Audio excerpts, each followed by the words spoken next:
саламатсыздарбы, урматтуу журналисттер.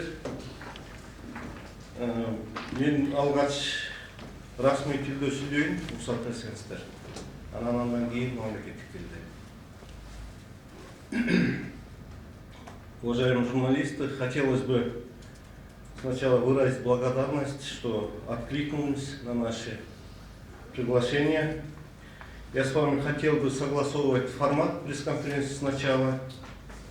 С вашего позволения я сначала буду остановиться на наиболее проблемной сфере прав и свобод человека. Это займет где-то минут 25-30. Потом у вас будет возможность задать вопросы. И я хочу остановиться на такие темы.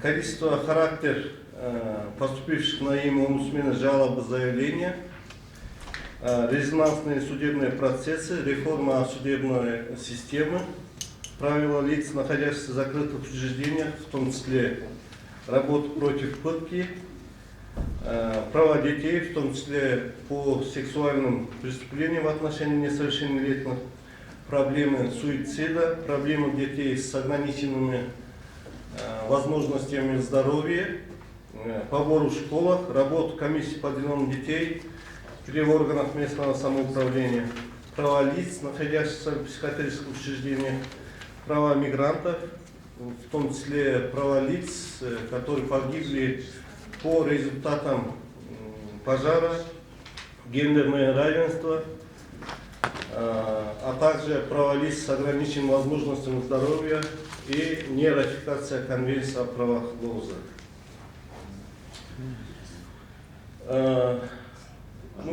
Подходит к концу 2016 год. Этот год для нас весьма продуктивным, и одним из достижений, я считаю, повышение доверия к институту омбудсмена со стороны населения, со стороны общественности.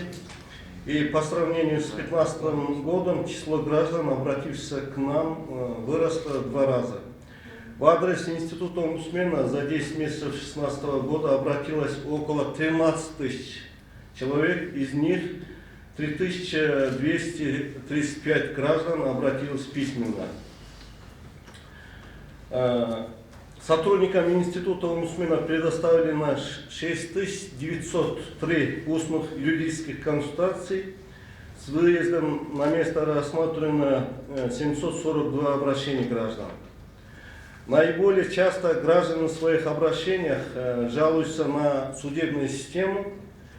Это общая сложность почти половина обратившихся, 48,7%. На действие или бездействие сотрудников милиции, в том числе по применению пыток, заявили 47 граждан.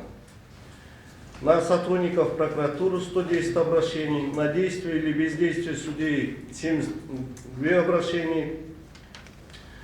По линии ГСИМ 41 обращений, сотрудников ГКНБ 13 и так далее.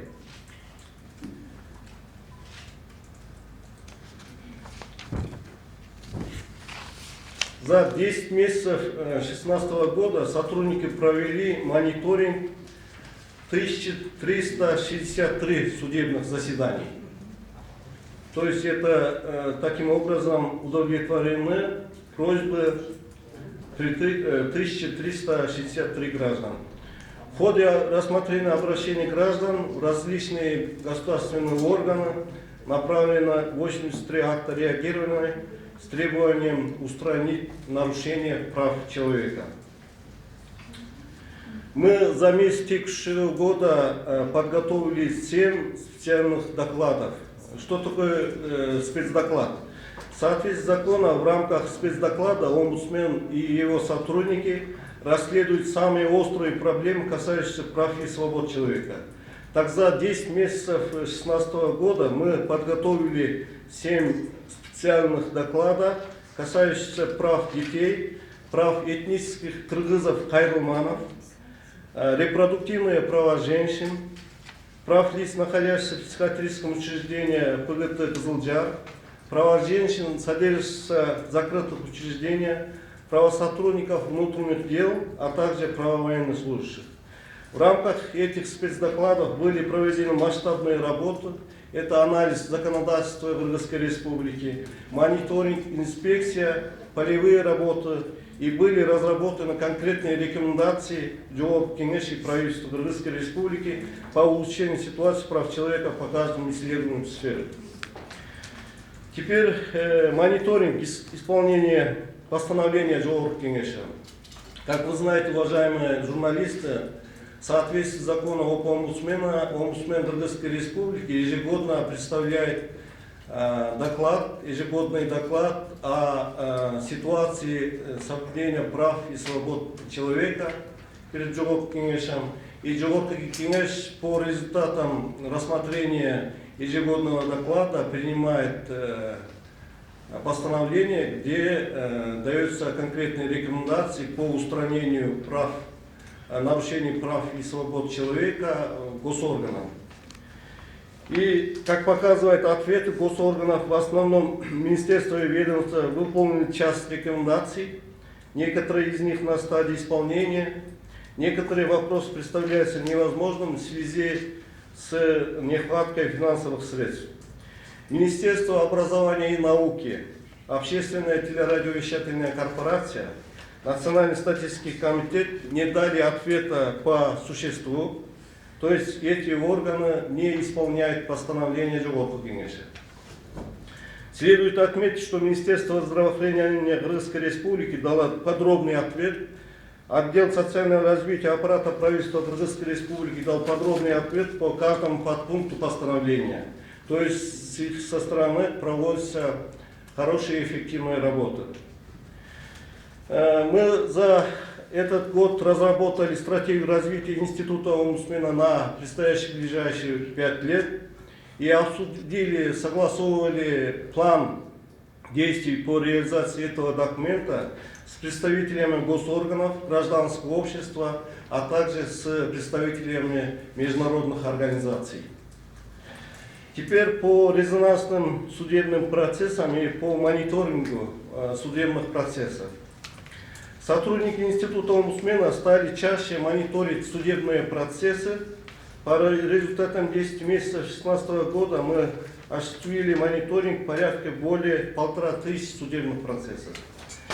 Наше присутствие так или иначе дисциплинирует судей. Это не осталось незамеченным со стороны простых граждан, которые все чаще просят нас пройти на заседание. По делу правозащитника Азимджана Аскарова в соответствии с полученных на себя обязательств в рамках международных договоров и соглашений Кыргызская Республика начала исполнить свои обязательства по решению Комитета ООН. И Верховный суд рассмотрел дело по вновь открывшимся обстоятельствам и 12 июля 2016 года отменил решение Верховного и Жалалабадского областного суда и отправил дело для рассмотрения в Чуйский областной суд. Как вы знаете, 4 октября судебная коллегия Чуйского областного суда в составе Эсенканова, Темирбекова, Бокоева в помещении департамента конвоирования при КСИМ начало рассмотрение дела.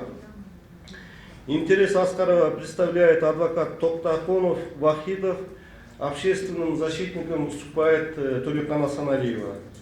На процессе присутствуют многочисленные международные наблюдатели, а также уважаемые журналисты, также вы присутствуете, как вы хорошо знаете. Сейчас дают показания следователи и свидетели. Адвокат заявляет о применении пыток, но, безусловно, подтвердить все это доказательными базами на суде нелегкая задача, и я надеюсь, что суд обратит на это внимание.